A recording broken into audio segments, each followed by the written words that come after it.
Hi folks, the structure which replaced the Kashi Vishwanath Temple destroyed by the Mughal king Aurangzeb in 1669 has been in the news lately. I want to help you understand how Marxist Indian historians and Western historians have taken pains to hide the facts about this atrocity, and equally importantly, why they have done so. In this context, it would be useful to divide these historians into three categories: the historians who came pre 1947, before India gained independence from the British; the Marxist historians who came after 1947; and the Western historians who appeared on the scene more recently. Jadunath Sarkar was an Indian historian. He was an expert on Mughal history and well versed in the Persian language.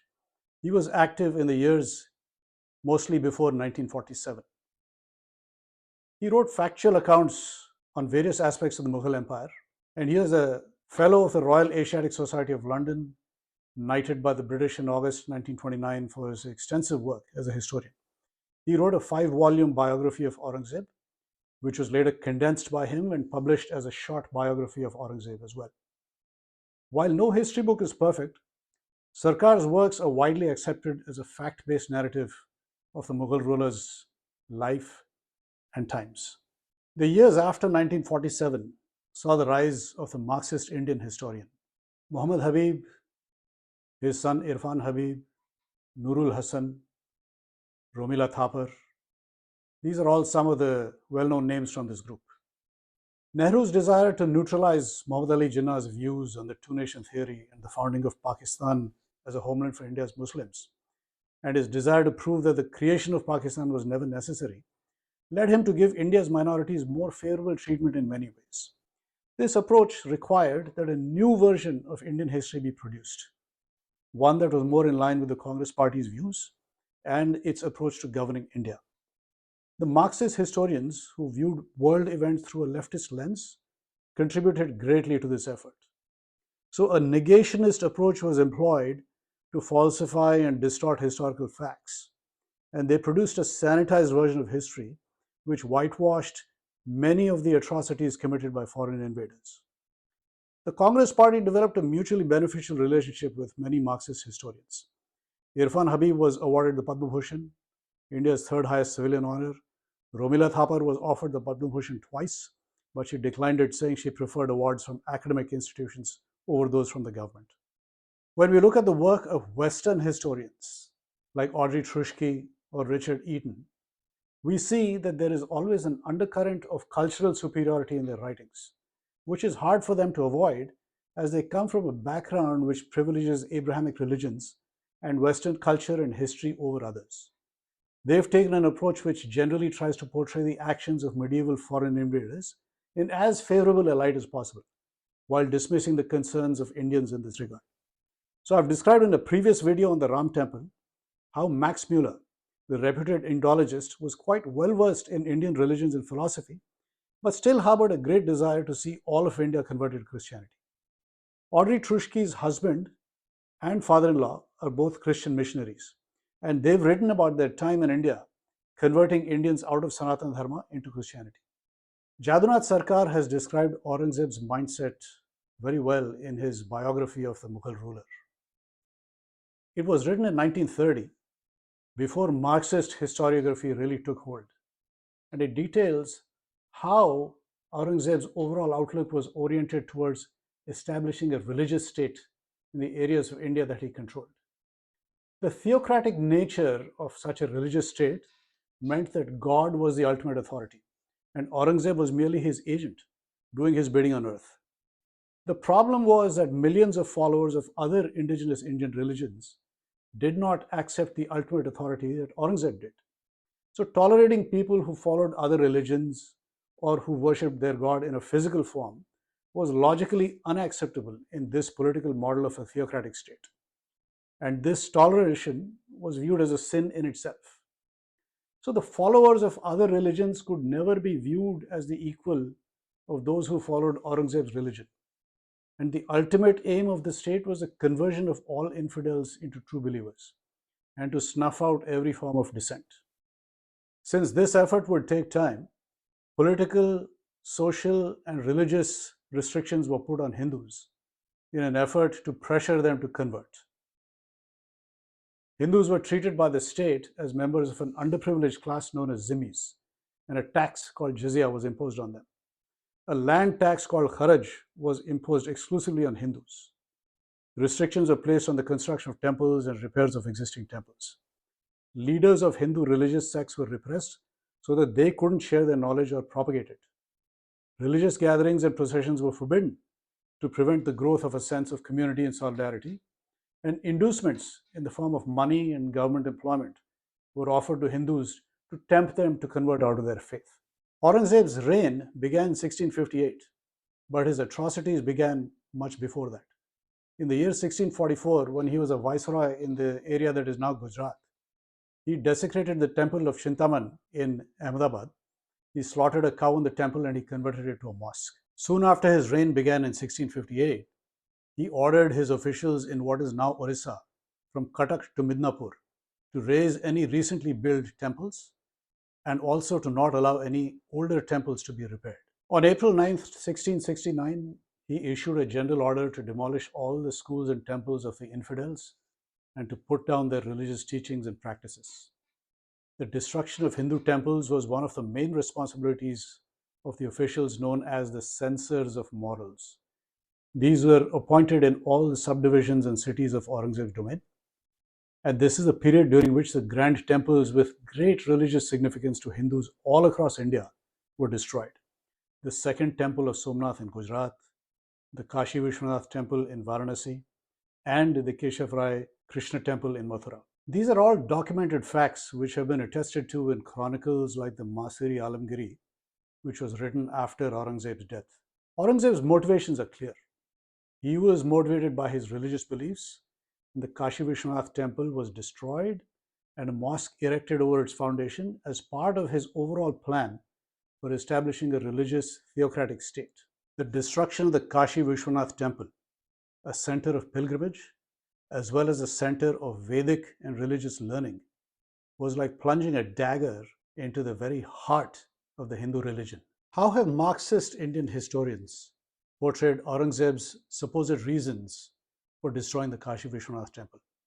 Let's look at some of their views. Romila Thapar, who co-authored The Penguin History of India, writes, Aurangzeb's supposed intolerance is little more than a hostile legend based on isolated acts such as the erection of a mosque on a temple site in Banaras. K.M. Panikkar, another well-known novelist and historian with leftist sympathies, writes, the destruction of the temple at Banaras also had political motives. It appears that a nexus existed between Sufi rebels and the Pandits of the temple, and it was primarily to smash this nexus that Aurangzeb ordered action against the temple. Gargi Chakravarti, a former faculty member of the Maitreyi College of the University of Delhi, has advanced another bizarre story, saying, following the molestation of a local princess by some priests at the Kashi Vishwanath Temple, Aurangzeb ordered the destruction of the temple.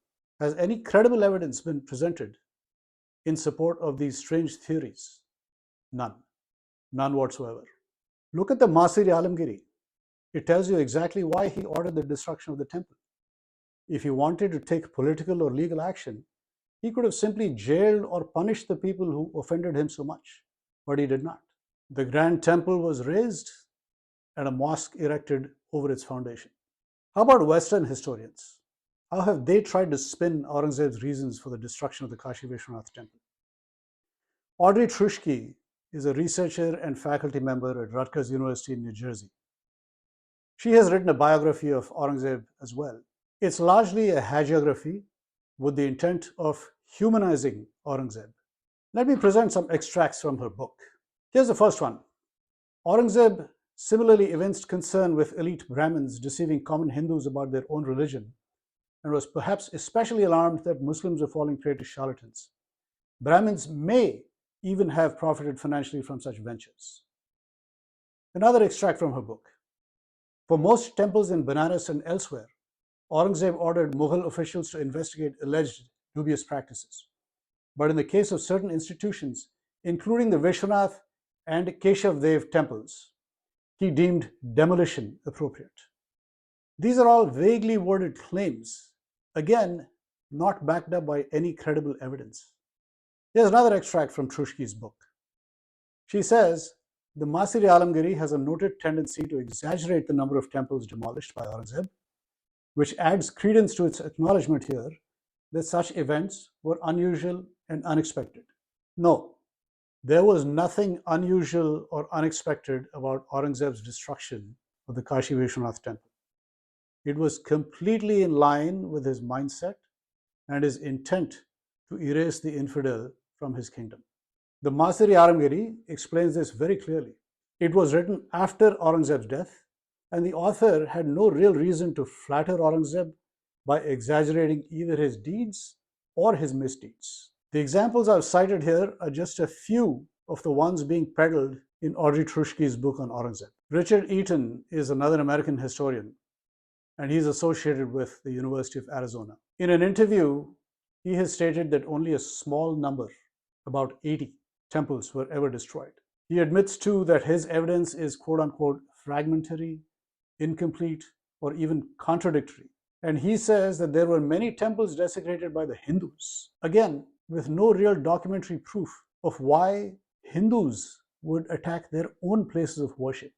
So why are Marxist Indian historians and Western historians doing this? Why are they playing fast and loose with the facts? Why do they write things that are clearly unsubstantiated or even go against clearly established documentary evidence? To understand the agenda, you have to find the hidden text beneath the written text. Marxist historiography has an outlook where it casts history into boxes that fit its narrative and advance the leftist agenda. And they don't try to hide it. This brand of history is sponsored by the Congress Party based on principles of a distorted kind of secularism and appeasement, has made its way into the textbooks of 3 generations of students, and has produced a defeatist attitude and undermined Indian civilizational growth in the long term. Divisive politics are also furthered by this brand of history. Let me give you an example of how the seeds of disunity are sown. Marxist Indian historians have advanced yet another wide-ranging theory, saying many Buddhist temples were razed by Hindu kings, and that excavations at the sites of destroyed Hindu temples show remains of Buddhist temples as well. Again, there is scant evidence for such claims. Sitaram Goel was another well-known historian, challenged Romila Thapar to produce documentary evidence supporting such claims. She was unable to do so. But this kind of statement has led to a legal case being filed which claims that a Buddhist temple existed at the Kashi Vishwanath site and that it was destroyed to build a Hindu temple. So unfounded claims like these also sow disunity and confusion among different religious communities in India, instead of promoting mutual understanding and agreement on contentious issues. When it comes to Western historians and Western universities, they largely have a leftist leaning, and they're well funded and supported by think tanks and other organizations which have similar leanings. Also, you need to understand the attitude of the largely Christian West towards India and Hindus in India. Missionaries don't enter India for interfaith discussions with Hindus. They are there to convert people. By minimizing the significance of the destruction of holy places, they diminish the value of the holy places and thus the value of the religion itself. If you say the destruction doesn't matter, then the holy place doesn't matter. If the holy place doesn't matter, then the religion associated with the holy place doesn't matter either. It means its philosophy, its worldview, its learnings, its traditions, its practices are all worthless. Brainwash people like this, and you distance people from their religion, and you soften them up for conversion. Also, if you're trying to reclaim the holy places destroyed by these invaders, and these historians constantly try to brush these invaders' atrocities under the carpet, then every effort that you're making can be portrayed as a new act of oppression, or a new act of violence, or a new act of injustice, not something that is a reaction to violence, oppression, or injustice that happened in the past. So Indians have tended to internalize these untruths over a period of time, and these have promoted a feeling of guilt and shame among them. So this seems to be part of a larger game plan to put Hindus on the defensive and to slow India's civilizational rise. In India, history is not just history. Unlike in the West, history is a living, breathing entity in India. The way the story of India's past is written or distorted has major social, cultural, political, and religious implications for present day India. So times have changed now. We have to examine every claim that these historians make and also understand the context in which they're making these claims. We have to stop simply accepting what these historians dish out as the truth. You have to examine it critically, and you have to push back on the untruths and deception. Hindu civilization is the only original civilization which is thriving and growing, unlike many others which have faded away and have been dispatched into museums. The religion and culture has an unbroken thread for millennia.